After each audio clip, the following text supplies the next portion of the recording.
చేయవలసినవన్నీ చేసి ఏం చేయమన్నాడు చివరిలో మనల్ని?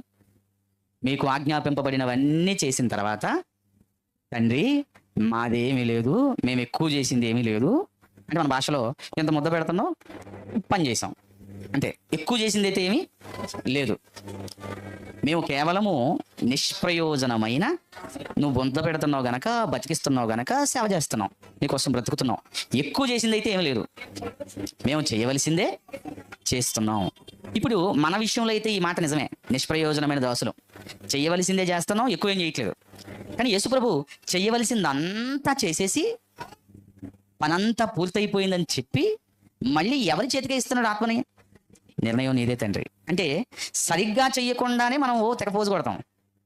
కానీ అన్ని చక్కగా చేసిన యేసుప్రభు మళ్ళీ ఎవరికి లోబడ్డాడు అంటే, ఈ మాట ద్వారా మనం తెలుసుకోవాల్సింది ఏంటి అంటే, మనం ఎన్ని చేసినా తండ్రికి లోబడాలి.